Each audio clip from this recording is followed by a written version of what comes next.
Handayani sebagai guru bahasa Indonesia di sekolah kita ini ingin mewawancarai Ustadz selaku kepala sekolah mengenai materi terkait dilema etika di sini Ustadz. Boleh ya Ustadz saya tanya-tanya Ustadz? Nah, jadi Ustadz di pengalaman kita mengajar selama ini pasti itu ada beberapa kasus ataupun permasalahan dengan siswa. Nah, jadi dari situ nanti kita telah mengetahui bahwasannya di dalam dilema etika itu adalah tantangan yang harus kita hadapi dari waktu ke waktu. Jadi ada dilema perasaan kita terhadap kasus-kasus yang terjadi di sekolah kita ini, Ustaz. Nah, jadi secara umum itu ada 4 model atau paradigma. Yang pertama itu individu lawan kelompok. Jadi bisa seseorang dengan kelompoknya, kemudian rasa keadilan lawan rasa kasihan. Misalnya rasa keadilan dengan kita kayak kasihan gitu perasaan kita. Kemudian yang ketiga ada kebenaran lawan kesetiaan.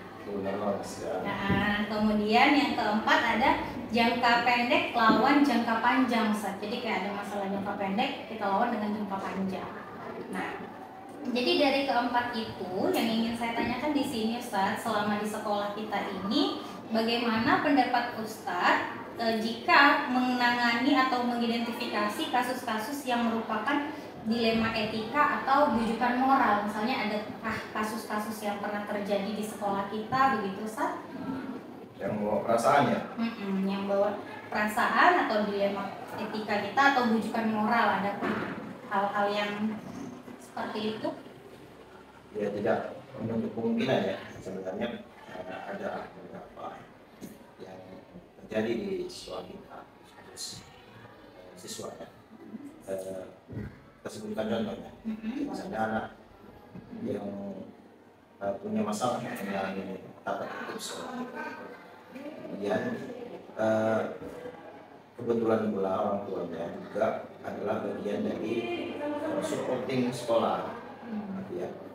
Artinya ada beberapa kepentingan sekolah yang kita support oleh orang tua itu. Nah, jadi ini memang benar-benar jadi bahasan kita ya di rapat ketika anak itu punya masalah. Tapi memang kita kembalikan lagi kepada besar kecilnya kesalahan yang ada dilakukan. Ketika memang benar-benar kasus itu yang dilakukan oleh anak itu dalam tingkatan yang cukup mengkhawatirkan, maka memang mau tidak mau kita akan kembalikan kepada orang tuanya. Jadi ketika kita punya masalah, kita akan kembali ke rule-nya ya, ke pedoman siswa di sini kan ada aturan-aturan yang harus mereka penuhi. Jadi ada kasus-kasus atau daya-daya pelanggaran yang mereka lakukan itu punya tingkatan ya, dari rendah, sedang, berat, sangat berat sekali. Maka setelah kita analisis kasusnya, ternyata itu memang kasusnya berat, maka akan kita lakukan rapat. Itu nanti di langkah-langkah. Nah, nanti saya tanya lagi ya. Nah, jadi Ustaz, selama ini bagaimana Ustaz menjalankan pengambilan keputusan di sekolah, terutama untuk kasus tadi itu kan, kasus-kasus ada beberapa kasus di mana ada dua kepentingan yang sama-sama benar atau sama-sama mengandung nilai kebajikan. Jadi ada misalnya ini ada kasus nih Ustaz. Jadi dia sebenarnya itu kasusnya itu ada dua kebenaran dari kasus kedua dari satu kasus itu ada dua kebenaran. Misalnya dia melakukan pelanggaran tapi dia punya alasan. Dia melakukan pelanggaran itu dia punya alasan. Jadi sebenarnya alasan itu bisa kita benarkan, tapi dalam dilema dari buku tuntunan kita itu bahwasannya itu salah pelanggaran. Contoh misalnya mengambil barang teman. Nah, jadi ternyata kalau kita selidiki lagi, anak itu ternyata memang nggak mampu membeli barang itu, makanya dia mengambil barang temannya, contohnya pulpen begitu, Ustaz. Jadi kan di situ ada kebenaran, ada empati kita gitu ya, Ustaz ya. Jadi di sini yang saya tanyakan, bagaimana Ustaz mengambil keputusan di sekolah kita ini jika ada kasus yang dimana dia memiliki dua kepentingan yang sama-sama benar atau sama-sama mengandung nilai kebajikan itu tadi. Ya, setiap anak itu kan berbeda ya, moralnya, etikanya, perilakunya, dan kita standarisasi di sini. Jadi ketika anak itu punya satu kesalahan, maka kita akan analisis atau kita diagnosa, kita cari tahu apa penyebab untuk melakukan kesalahan itu. Jika dalam analisis itu anak itu memang terdata belum pernah melakukan kesalahan yang sama dengan kesalahan yang sudah dibuatnya, maka tentu saja pengambilan keputusan itu tidak langsung kepada sanksi, tapi memang lebih kepada nasihat. Kecuali ketika kita analisis anak itu memang ternyata terdata sering melakukan beberapa hal pelanggaran yang sama, maka itu akan jatuh pada sanksi. Jadi Ustadz, selanjutnya ini ada langkah-langkah atau prosedur seperti apa yang biasa Ustadz lakukan selama ini pada hal-hal terkait yang tadi sudah kita ceritakan sebelumnya. Ya, memang kita di sini punya platform seperti ya, sinergi, aktif, dan berbasis kinerja, inovatif, gigi, dan sakti, inovatif ya. Jadi konsep sinergi itu akan jadi dasar kita untuk menyelesaikan atau mengambil keputusan. Walaupun sebenarnya sebagai kepala sekolah saya bisa saja mengambil keputusan berdasarkan apa yang saya tahu, tapi kita memang mengedepankan konsep sinergi. Jadi dalam beberapa hal atau beberapa kasus yang terjadi yang perlu diambil kebijakan, saya biasanya berkoordinasi dulu, yang pertama dengan wali kelasnya, kemudian akan berkoordinasi dengan divisi terkait dan beberapa divisi yang ada. Setelah kita dapatkan data itu, maka kita ambil keputusan, kita ambil kebijakan. Dan kebijakan itu juga banyak pertimbangannya berdasarkan hasil diskusi kita atau musyawarah kita terhadap kasus yang terjadi. Baik Ustaz. Jadi nggak langsung diambil keputusan secara sepihak ya Ustaz ya. Kita kan bersinergi bersama dengan yang lain. Nah, kemudian Ustaz, hal apa saja yang selama ini Ustaz anggap efektif dalam pengambilan keputusan pada kasus-kasus dilema etika? Jadi misalnya ada dilema etika kita sebutkan, si anak ini memiliki kesalahan, tapi dalam kesalahan si anak ini kita masih mengedepankan perasaan, begitu Ustaz. Jadi menurut Ustaz ini hal-hal apa saja yang selama ini Ustaz anggap efektif dalam pengambilan keputusan pada kasus-kasus yang seperti itu, Ustaz? Ya, kita kembali lagi kepada data siswa. Jadi kita di sini punya rapor bulanan, yang di rapor bulanan itu terdapat berbagai data. Yang pertama, kita tahu absensinya, kemudian kita tahu ibadah hariannya, kemudian di sekolah kita data tingkah lakunya dan akademiknya. Jadi data-data itu yang menjadi faktor-faktor saya untuk mengambil keputusan. Jadi karena kita memang pakai data yang sangat signifikan, setiap bulannya juga dilaporkan kembali ke orang tua siswa, jadi lebih efektif dan lebih sesuai gitu ya Ustaz ya. Jadi nggak ada yang kita tutupin juga setiap bulan. Karena data itu real. Contohnya apa yang didapatkan itu yang kita masuk. Ustaz.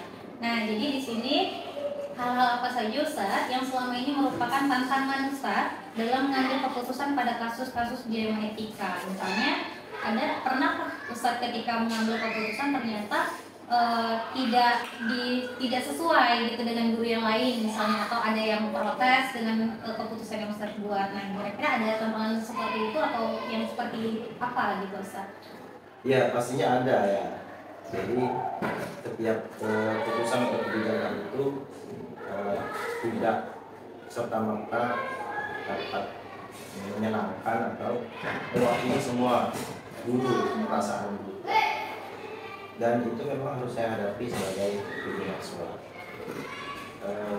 Pada dasarnya saya tetap mengedepankan diskusi persuasi kepada semua pihak. Artinya keputusan itu tidak serta-merta saya ambil sendiri, tapi berdasarkan diskusi dan hasil-hasil analisis. Walaupun ada sebagian sih memang yang saya harus ambil keputusan sendiri gitu ya, dan tentu hak saya sebenarnya. Tapi dalam semasa saya memimpin ini, lebih banyak saya untuk cenderung berdiskusi dan menganalisis setiap keputusan yang saya ambil. Baik Ustaz. Nah, jadi Ustaz, apakah Ustaz memiliki sebuah tata kala atau jadwal tertentu dalam sebuah penyelesaian kasus dilema etika tadi? Permasalahan-permasalahannya sudah ada, apakah Ustaz punya jadwal tertentu untuk kita bahas bersama? Atau Ustaz langsung menyelesaikan satu permasalahan itu di tempat saat itu juga?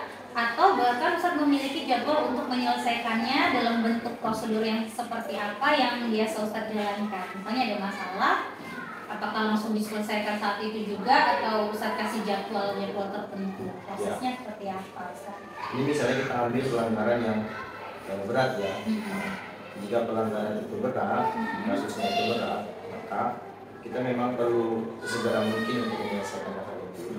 Dan tidak terjadwal sih, karena kan dilakukan dengan aturan langsung ya. Tidak terjadwal, tapi kita memang buat program tindak lanjut ya, konseling dari kasus itu. Jadi hal itu terjadi, saya analisis, saya ambil guru-guru dan kepala sekolah untuk diskusi, kemudian itulah keputusan kebijakan itu. Setelah itu kita tindak lanjut. Di situ ya Ustaz ya, pasti nggak langsung di tempat saat itu dilanggar langsung ditegur atau langsung dikasih punishment. Nah, kemudian Ustaz, misalnya nih kan udah diskusi tadi, udah ada pelanggaran si anak, kemudian kan bertemukan lah misalnya pelanggaran berat pasti bertemu dengan orang tua siswa. Nah, jadi saya tanya di sini Ustaz, apakah ada seseorang atau faktor-faktor apa yang selama ini mempermudah atau membantu Ustaz dalam mengambil keputusan dalam kasus-kasus dilema etika Ustaz? Ada yang mempermudah ya? Mempermudah atau membantu atau dilema etika Pak ya? Ya. Sebenarnya tidak, hampir tidak ada yang memudahkan ya. Karena masih bersama ya Ustaz ya. Karena dia bawaannya perasaan itu. Perasaan kita. Tapi masukan-masukan dan saran dari guru-guru itu bagian dari waktu itu. Kita lebih luas dalam menilai anak itu, dan data-data itu juga membantu kita.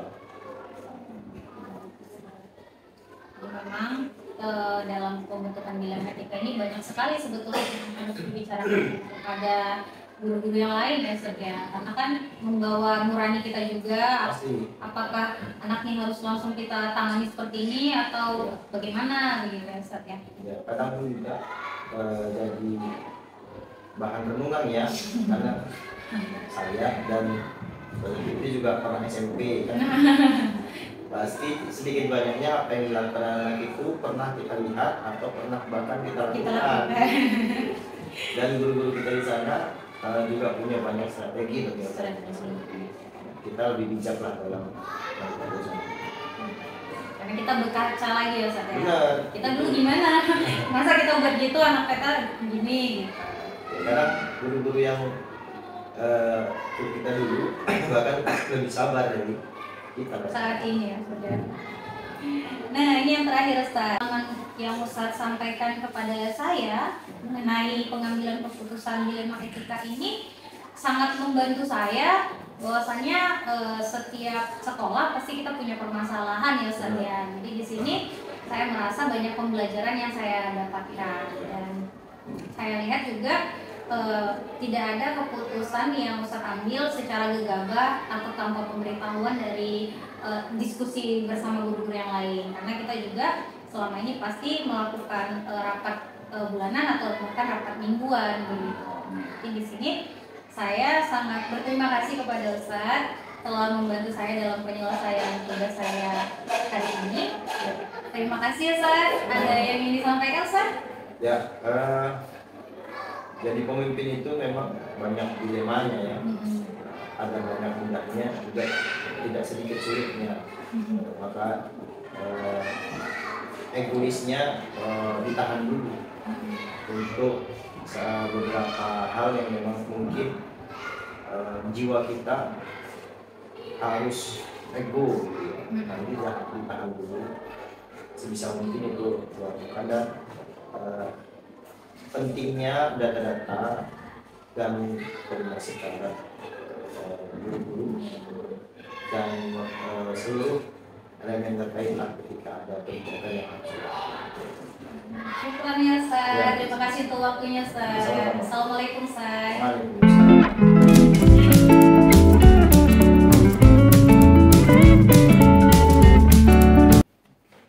Assalamualaikum Ustaz. Waalaikumsalam. Izin ya Ustaz, di sini saya Fitri Zulhandayani sebagai guru bahasa Indonesia. Saya sebagai CGP atau calon guru penggerak angkatan 9 ingin mewawancarai Ustaz terkait dengan dilema etika topik kami Ustaz. Oke. Boleh saya ganggu waktunya sebentar ya Ustaz? Ya, Pak. Tonton.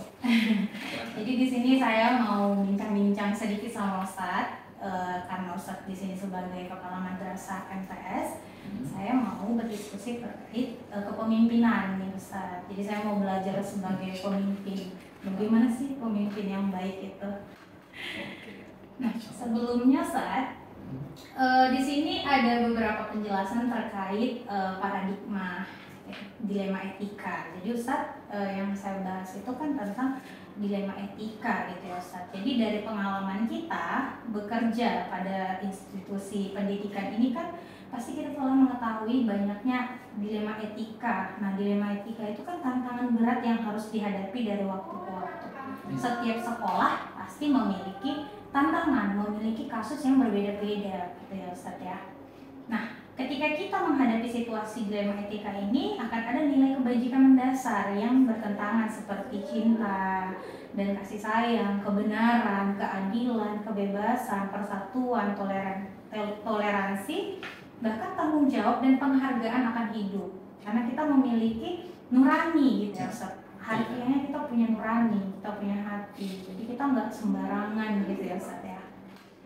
Nah, jadi Ustaz, kedatangan saya di sini, saya ingin bertanya, selama ini Ustaz, bagaimana Ustaz dapat mengidentifikasi kasus-kasus yang merupakan dilema etika atau bujukan moral di instansi Ustaz ini?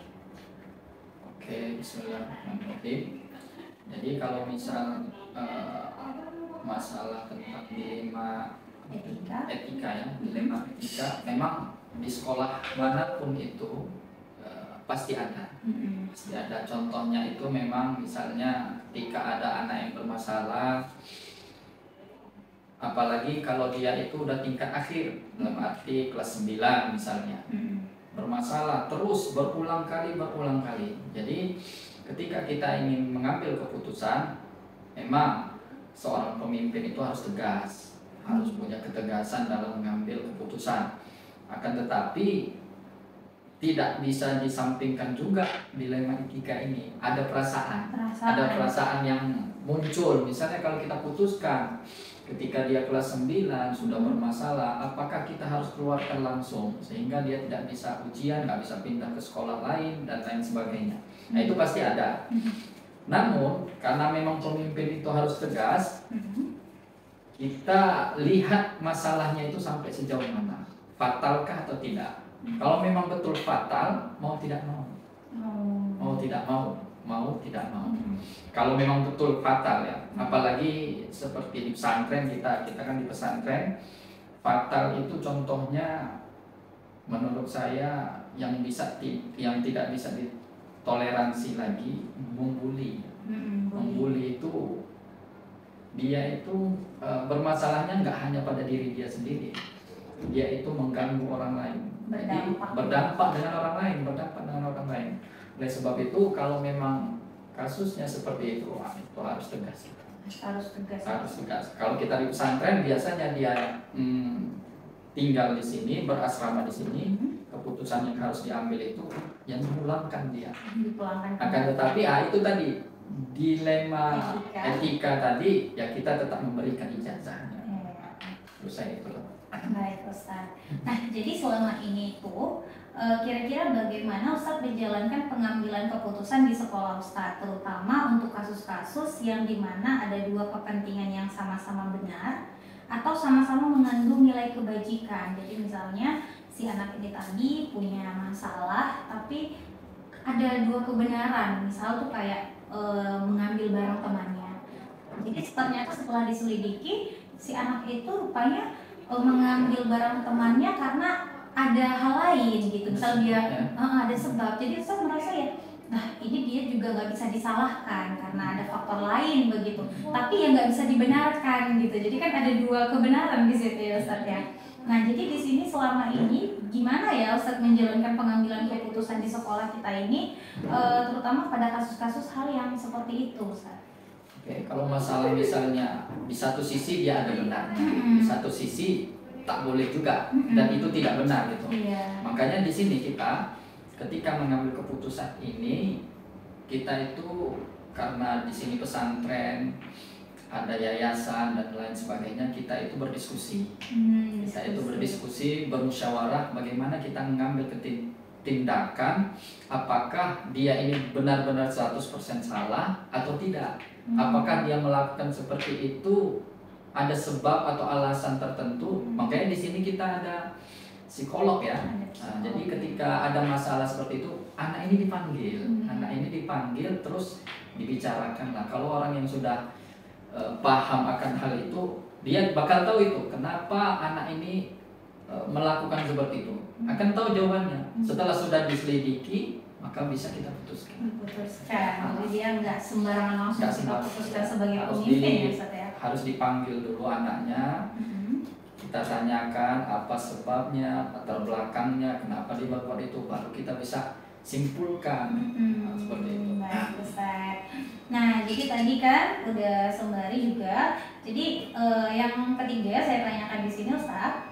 Tadi kan tuh udah ada beberapa proses yang Ustaz jelasin ya. Jadi di sini saya mau bertanya bahwasanya langkah-langkah atau prosedur seperti apa yang biasanya Ustaz lakukan selama ini untuk mengambil keputusan tadi, lebih detailnya begitu. Langkah yang pertama itu bagaimana dulu Ustaz? Oke, untuk langkah-langkah mengambil keputusan pertama, misalnya ada masalah. Masalah ini kita bicarakan dengan musyawarah bersama para pimpinan, termasuk yayasan atau wakil kesiswaan atau wakil kurikulum atau psikolog ya kan. Terus kita diskusikan.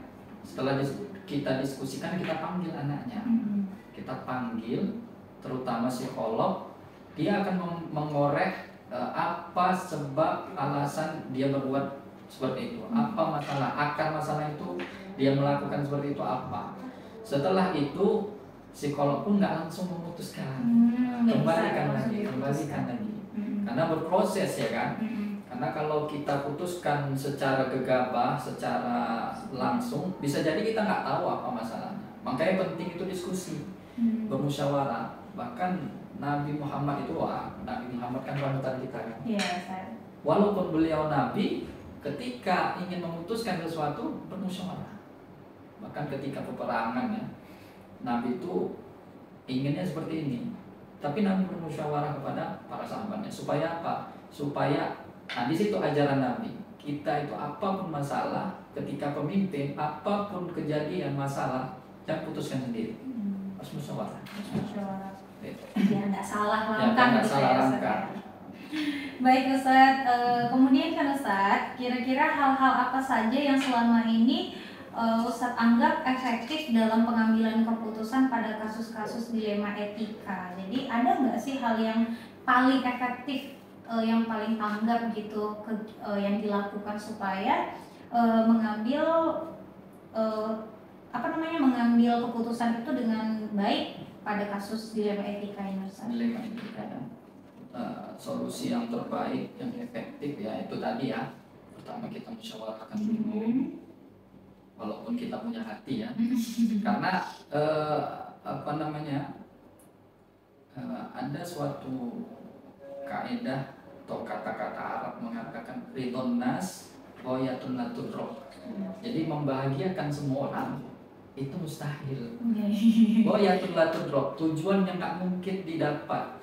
Yaitu tadi, kalau memang masalahnya fatal itu nggak bisa lagi. Kalau memang masih bisa ditoleransi, insya Allah bisa. Jadi itu musyawarah. Berarti intinya memang semua itu kita butuh musyawarah. Baik, Ustaz. Kemudian Ustaz, adakah selama ini hal-hal yang merupakan tantangan dalam pengambilan keputusan pada kasus dilema etika yang pernah Ustaz alami? Ada misalnya ada ketidakcocokan dengan yang pihak-pihak lain misalnya gitu, Ustaz. Kira-kira ada tantangannya seperti apa, Ustaz? Oke, memang kalau untuk tantangan pasti ada lah ya. Pasti ada. Jadi semua keputusan itu kalau misalnya kita memutuskan inginnya seperti ini, nah itu tadi. Kadang ada orang lain menentang, pasti ada itu. Itu tadi, membuat orang senang itu nggak mungkin. Walaupun kita pemimpin ya. Iya, membuat orang senang itu. Bahkan Nabi itu manusia paling sempurna, ada aja yang benci ya. Seperti itu. Nah, jadi apa tadi pertanyaan? Jadi gimana tantangan Ustaz? Oh, tantangan tadi ya. Nah, jadi walaupun keputusan kita ini ada sesuatu pasti ada menentangnya. Ya baik itu dari guru-guru. Misalnya kita sudah putuskan begini, ada yang nggak suka itu pasti ada. Karena mungkin pandangan dia baiknya seperti ini, pandangan kita baiknya seperti ini. Sebetulnya ingin kebaikan, tapi berbeda pandangan itu wajar. Yang nggak boleh itu permusuhan, gara-gara berbeda. Terhubungnya kemana-mana ya Ustaz ya kalau pandangannya. Iya, betul.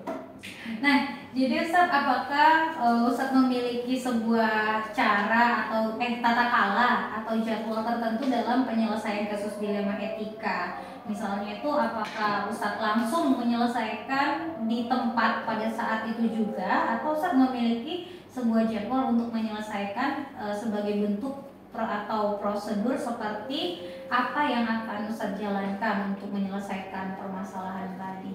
Nah, makanya ketika memutuskan itu kalau lagi dalam keadaan marah jangan memutuskan sesuatu. Nggak boleh ya Ustaz? Jangan, boleh. Karena bisa jadi keputusan itu nanti kita sesali dan salah keputusannya. Maka dari itu harus berproses. Jangan langsung ditindak pada saat itu juga.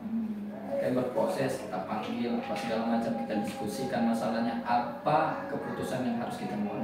Ya harus berproses. Berarti di sini Ustaz pakai jadwal yang seperti jadwal. apa? Iya. Misalnya hari ini kejadian. Sorenya bisa kita panggil, besoknya kita diskusikan, besoknya lagi kita putuskan. Jadi memang harus betul-betul dipikirkan. Enggak saat itu juga. Enggak saat itu juga.